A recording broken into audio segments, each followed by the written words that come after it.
বাংলার মাটির ছোঁয়া, হারিয়ে যাওয়া ঐতিহ্যের রঙিন গল্প।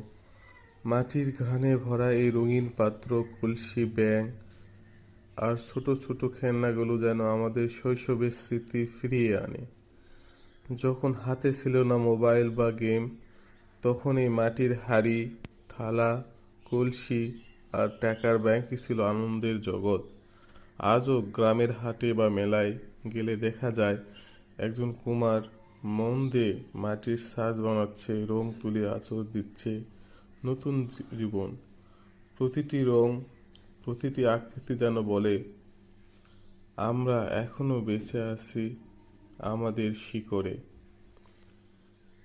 এই মাটির জিনিসগুলো শুধু খেলনা নয়, এগুলো আমাদের লোকসংস্কৃতি, ঐতিহ্য আর গ্রামীণ শিল্পের প্রতীক।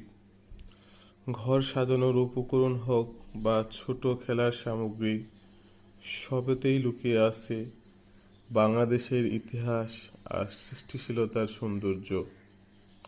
আসুন এই ঐতিহ্যকে নতুন প্রজন্মের সামনে তুলে ধরি, কারণ যে জাতি তার মাটির শিল্পকে ভালোবাসে সে কখনো শিকড় হারায় না।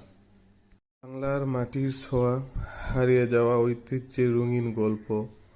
মাটির ঘ্রাণে ভরা এই রঙিন পাত্র, কলসি, ব্যাঙ আর ছোট ছোট খেলনাগুলো যেন আমাদের শৈশবের স্মৃতি ফিরিয়ে আনে।